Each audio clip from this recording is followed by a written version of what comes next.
the juicy snow cones, the creamy ice cream, the red caboose, Sno B's Express. A small business, family owned in the small town of Jennings, Louisiana.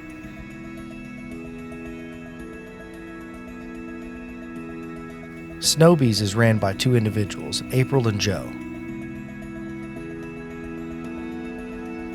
Today we get to look into a little bit of the backstory of Sno B's. How did you get into the snow cone business? Well, I needed a job, and Boyd and Darla Beck, who had moved here from North Louisiana, originally from Lubbock, they moved down here and joined our church. Brother Boyd was going to preach and do some teaching and preaching for pastor. And Dad always tries to find me a job. So he passed by and they were working on this building. And he stops and says, "Hey, you need a hand." And so he kind of gives them pointers of what to do, and I think helped them with repairs and stuff for them to be able to open a snow cone stand. And I didn't work right then and there, but in 2007 is when I needed a job. And they just asked me to come work. And since then, I've been here off and on under them. So who are the Becks to you? They are, in my opinion, the best thing that has happened to us. They established this business and gave us something that thrives in our area, and other businesses have come and gone, and we're still here. It doesn't mean it's always hunky-dory, but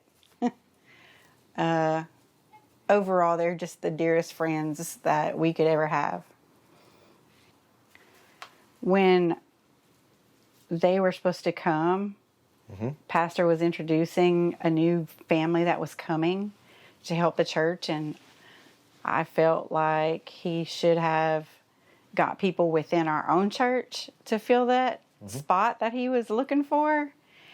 And then these strangers come, and I don't know how I felt about that. I wasn't I wasn't open to that idea, I don't think. And we're just so busy. They weren't in our group of friends. You know how you have groups of friends at church? And so they weren't really in our group. They wanted to get to know us, but we were kind of to ourselves. Yeah.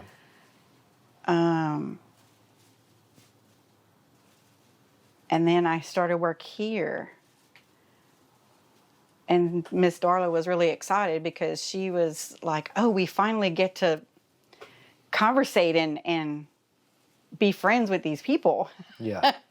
Because we were definitely like a touch me not. Like, I don't require hugs or anything like that, and they were just so super friendly. And in the end, they're the best friends that we've ever had. And we would, after work, meet on a regular basis. And they were all the time feeding us food. We were all the time having work meetings, over a meal. And we always talked about the business. It's just what we did. So, I think it's just an honor for them to hand it off to us. he wanted to open up one in Crowley, and I'm like, I am not driving to Crowley. I'm just not. You can't. It's not going to make enough. It's not going to do it good enough. You can't pay me. It's like, yeah, I want one in Crowley. I think us being on location with the trailer, is it's not in Crowley, but it's everywhere else. What drives you to continue running Sno B's? It's because it's been here for so long. Is regardless if I have a good day making a lot of money or not making barely anything at all, at the end of the day, it's still here, and it's here for the community. Like, it's about the people and about the nostalgia of, when you hear people talk on the phone and they're in line, they come to the window and they're talking, well, I'm at the train, because they call us the train or the caboose. They never call us by our name. And it's just keeping it going, and then keeping it going for the Becks as well, and striving to do better than they did and carry it on because of them. So it's a kind of a multitude of why we do what we do. What else do you do besides the caboose or Sno B's? Well, in the off season, I add what seems like 50 other jobs. So I do crafts. I do art. And right now, decorated cookies engulfs my time. So there's that. Whatever I need to do to make sure the bills are paid, it's what I stick in my day. So, and we'll be adding some other things, hopefully, that'll get us through the winter times, because those are the toughest times, even at this time of year. Yeah, I'd imagine snow cones don't do really well during the winter, but you guys stay open, right? Yes, we do stay open all year round, except for bad weather days, or if the weather's really gloomy, I'll stay home and usually have other work projects going on that I can fill my day with. But we stay open year round. I don't think I know what else to do if I didn't stay open. Yeah. Leisure time is just not my thing. Where do you see Sno B's in the future? I don't know. I didn't think we'd come this far, really. I mean, now we have a trailer. I would like a smaller trailer so that I could pull the trailer and just have this little tiny unit that I could pull behind my truck. Joe's not too keen on that, but if I want to do so that he could be someplace at an event and I could be at a place at an event, so that we could have 3 locations. So this location would be open, and then I would be at a birthday party with my little tiny box car, and then Dad would have the trailer that he would pull to a fair or festival, So, I don't know. I'm not sure where. What about another location, like stationary location? Oh, I would like that too. We've discussed that many, many times. I guess it would just have to be the right place at the right time. I mean, we never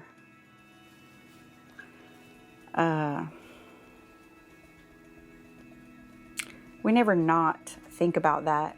You know, that's like always just on the back burner. You know, it could be an option one day. Who knows? We take it as it comes. Cool. That's plenty. That's more than enough. Okay.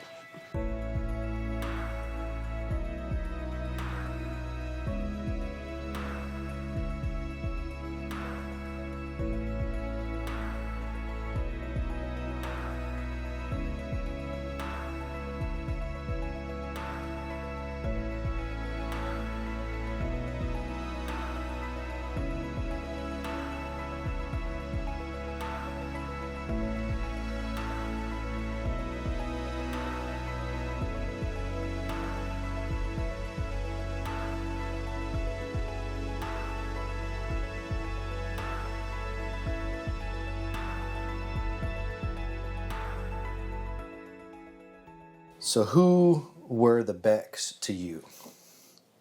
The Becks, they were, at first, when we first met them, they were strangers. They were, I guess you want to say, not annoying, but just want to be in everybody's business. That's what I gathered. But once you got to know them, that was a totally different. They didn't want to be in your business. Yeah. They wanted to be your friend. That was the whole gist, of the Becks and all of them. Boyd, Darla, Stephanie, and Brad. Yeah. They wanted to be friend, not. They didn't come down here. I never took it like they come down here to take over. Some people did. I never thought that. But at first, it's like, man, they just want to be all up in our business. Personal business. Trying to get in our world. And eventually they did. Yeah. So, I mean, after they showed up in town, how did they get into our business? Like, what's the impact of that?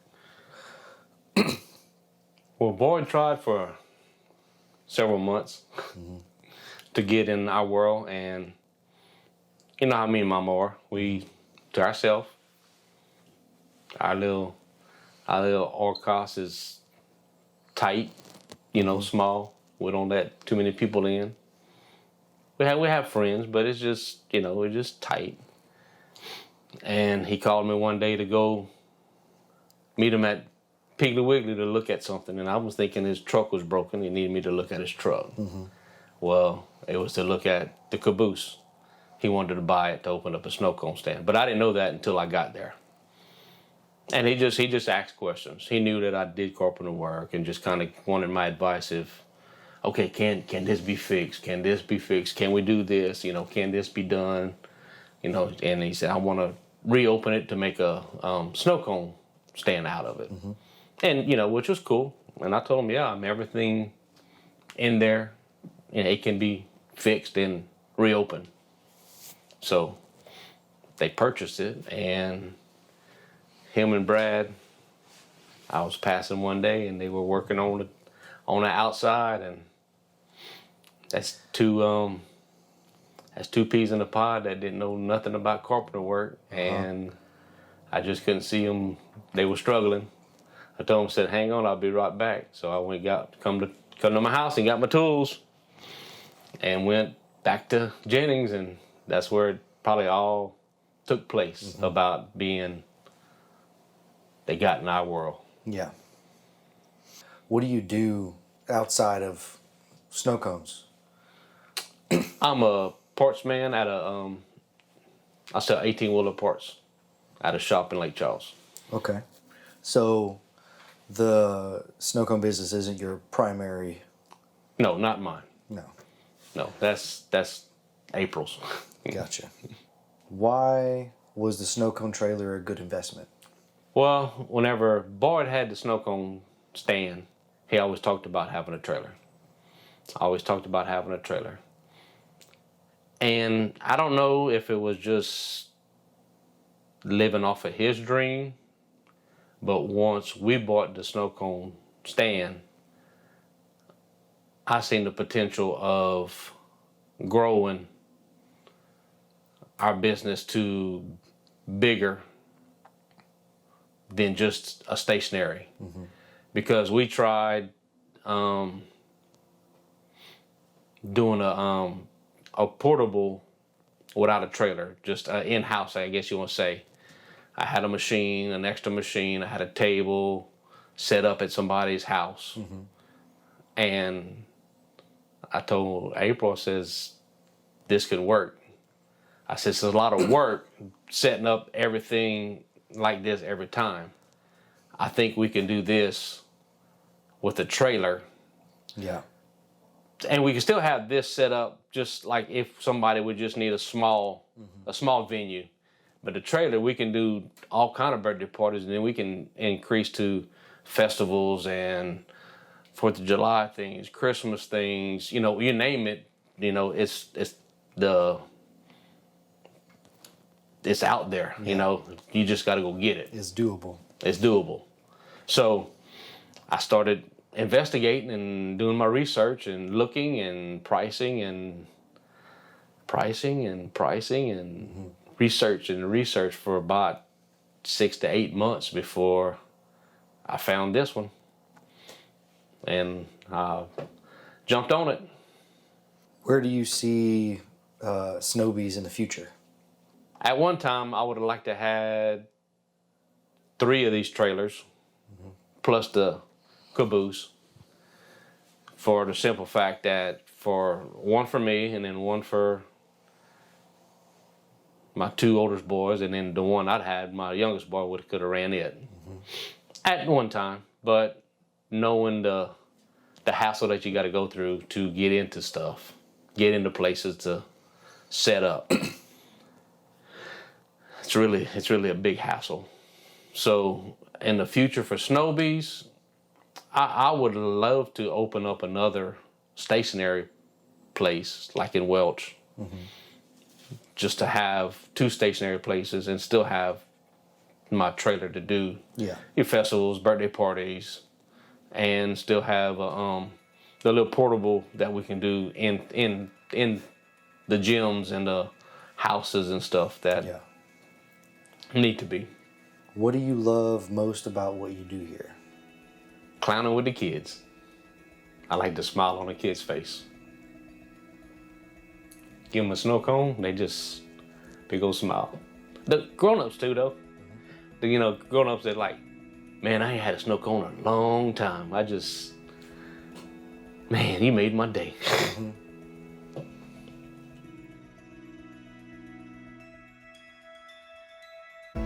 At the end of the day, snow cones are not just syrup and ice. Snow cones are made of smiles, friendship, family, and happiness. My family lives to make people smile every day. Snow cones just happen to be the perfect way to do it.